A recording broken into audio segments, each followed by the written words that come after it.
ঢাকা বিশ্ববিদ্যালয়ে চালু হয়েছে এসব ইলেকট্রিক শাটল বাস, যে শাটল বাসগুলোর মাধ্যমে শিক্ষার্থীরা অনায়াসেই যাতায়াত করতে পারবে গোটা ক্যাম্পাস। আর এ সকল শাটল বাসে ভাড়া নির্ধারণ করা হয়েছে সর্বনিম্ন 10 টাকা এবং সর্বোচ্চ 20 টাকা।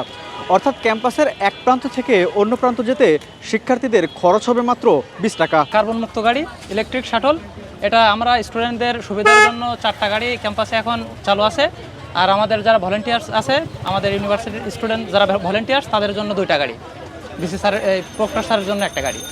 তো এটা হচ্ছে আমরা 4টা রুটে, মানে প্রাথমিক পর্যায়ে 4টা রুটে বিভক্ত করছি।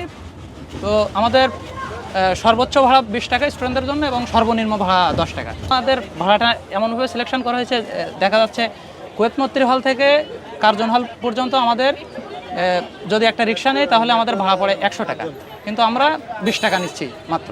এটা আমাদের সকাল 8টা থেকে রাত 8টা পর্যন্ত চলবে। কুয়েত মৈত্রী হল থেকে কার্জন হল পর্যন্ত 1টা রুট, আর কলা ভবনে 2টা রুট।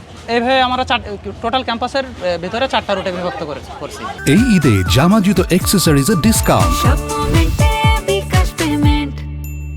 আসলে ঢাকা ইউনিভার্সিটিতে এই ইলেকট্রিক ক্যাব আগে চালু হওয়ার কথা ছিল, অনেকদিন থেকে এটা হয়ে আসেনি, তো বর্তমানে এটা হচ্ছে। এটা স্টুডেন্টদের জন্য অনেক একটা ভালো দিক। তারা খুব সহজে মনে করেন যে বললো যে অল্প অল্প জায়গায় আমরা 10 টাকা ভাড়া দিয়ে যেতে পারি এবং খুব স্বাচ্ছন্দ্যে যেতে পারি।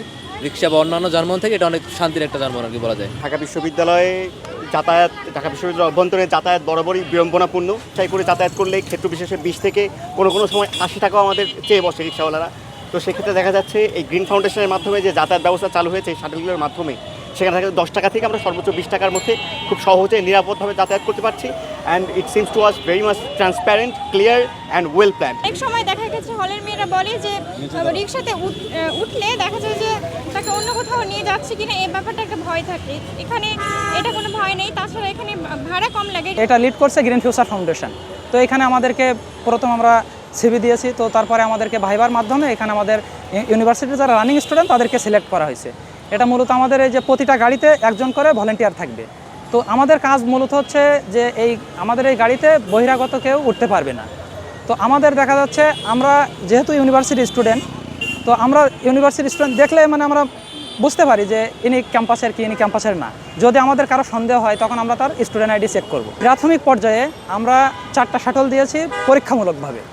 তো এটা আমরা খুব পজিটিভ রিভিউ পাচ্ছি। তো আমাদের পরিকল্পনা আছে আগামীতে 20টার মতো শাটল থাকবে। ক্যাম্পাসের নিরাপত্তার জন্য বহিরাগত যানবাহন পরিহার এবং এ সকল শাটল বাস বৃদ্ধি করার কথা বলেছেন শিক্ষার্থীরা। ঢাকা বিশ্ববিদ্যালয় থেকে হুমায়ুন কবির, কালের কণ্ঠ, ঢাকা।